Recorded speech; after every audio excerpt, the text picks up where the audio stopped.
What is up, everybody? Welcome back to a brand new video. As you guys know, Rockstar released their newest DLC, Money Fronts, 4 days ago, and in this video I wanted to talk about my first thoughts on the DLC, from money making, the new businesses, the vehicles, and also the missions that are in the game that they just added. So let's get straight into it, starting off with vehicles.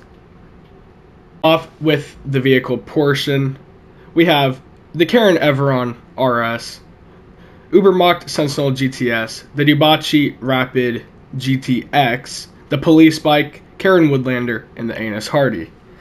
So, honestly, I don't think that these vehicles are too bad, and I think we do have another 6 coming, like, with either the next weekly update or the one after that. But I have only driven a few of these for customization videos so far, so take this with a grain of salt, what I'm going to say. But I have driven the Ubermacht Sentinel GTS, and I will say that vehicle does have a lot of customization, and it is pretty fun to drive. So that one I do like. But like the Anus Hardy, it does have a lot of customization, but the performance isn't too great. But it is like the cheapest one in the DLC at only like 1.3 million. And you know, the Police Bike is 5 million. Karen Everon is 1.6. The Debauchee Rapid GTX is 2.7.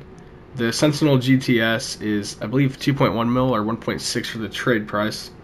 And the Karen Woodlander is easily the worst vehicle out of these. It's like 1.6 billion, and there is an HSW upgrade that's 900k, which I do have a video. I think I posted it to yesterday, actually, because I'm recording this on Friday. So, yeah, if you want to go watch that, you can. But that car is not good whatsoever, so I would avoid it at all costs. Unless, you know, you're a fan of, like, JDM SUVs, because I don't really think there is one besides that one. I'm not 100% sure, though. It just doesn't have a lot of customization. But I will say the new BMW, the Ubermacht Sentinel GTS, is probably the best car that I've customized so far. I mean, I still need to do a video on the Everon and the Debauchee Rapid GTX. And eventually the Police Bike, but I'm just going to wait to buy that until like all the cars are out and I've had like time to customize all of them, just because, I don't know, 5 million is kind of a lot just for one police vehicle, but I will end up customizing it eventually. Just stay tuned for that.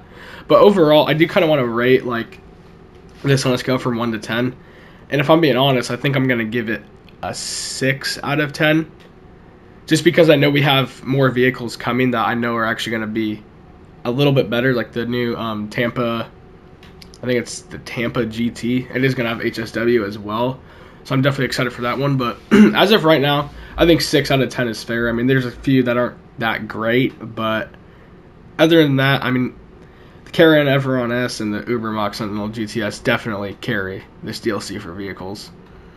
But yeah, I think next let's talk about the new businesses that they added / money.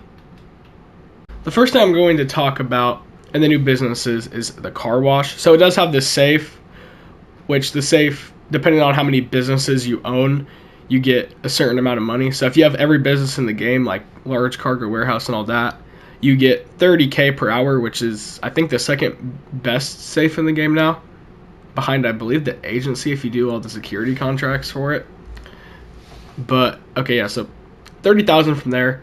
And then the money laundering missions with, I think his name's Rafe, you get 70k, which I'm not sure if that's on double money. I know it is for GTA Plus. I think it's just 70k just for normal players, which is actually pretty good.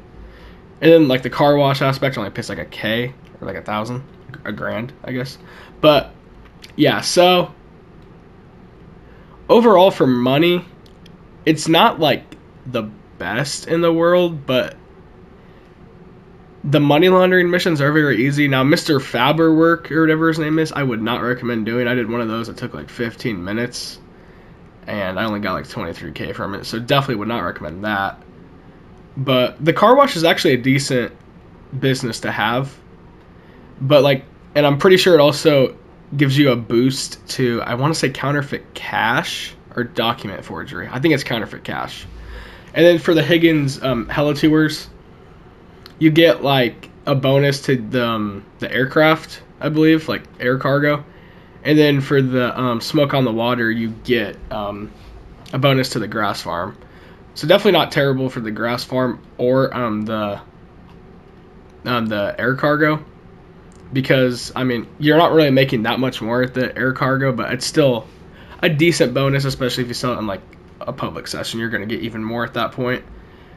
But yeah, so overall for money, it's definitely not the best. But I mean, we're less than a year from GTA 6, but I will say I think I have to give it. I mean, the safe is the second best in the game. Let's go with a 7 out of 10. Just for like what it is, like we're less than a year from GTA 6. Oh, I forgot to mention Quickie Farm too. You get like 40 to 50k for doing that. It takes like 15 minutes, so that's pretty decent as well. So yeah, I think I'm gonna go with a 7. Just not really the best, but it's not the worst, especially with that safe if you're like a veteran player. Now it's not gonna be the best for low levels, but that's kind of to be expected. Okay, so next I wanted to talk about the new missions that they added. I know I touched on that a little bit with the businesses, but so Mr. Faber work, I definitely don't think I would recommend unless it's on hard mode. You might get a little extra, but I did mine on normal and made 23,000 for the mission I did for the video I made a few days ago. I don't remember what video it was even for at this point, but I didn't talk about it in that video, and I made 23k, which I guess isn't terrible, but definitely not the best. Now, the money laundering, I know I mentioned that as well, but that I would definitely do because it takes like 4 to 5 minutes to do, and it's super easy, and you get 70k per mission, which is pretty good. And obviously the safe, 30k, also good. And yeah, so I'm also pretty sure that like we're supposed to get like mansions and stuff in the new DLC, according to like I think TGG, or like a lot of people said on like Twitter as well, or X, whatever you want to call it.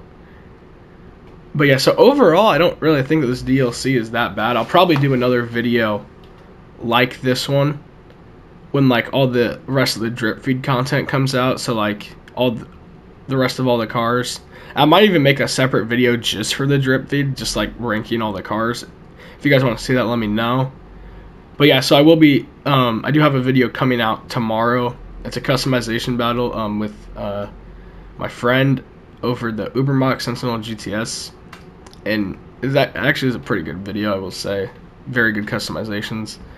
And yeah, so I will be customizing all the rest of the cars eventually, probably very soon actually, like the Karen Everon RS and the Dubachi Rapid GTXs are the only cars I have left, so I'll probably do that Monday and Wednesday, and then we'll have the new vehicles come next Thursday. So yeah, anyways, hope you guys enjoyed this video on what I thought on the DLC. Overall, I think I just got to cut it down the middle. 6.5 out of 10 for this DLC. I definitely think the cars could have been a lot better, but the money is pretty decent for what it is. And yeah, that's going to do it for this video. Hope you guys enjoyed. Thank you for watching, and peace out.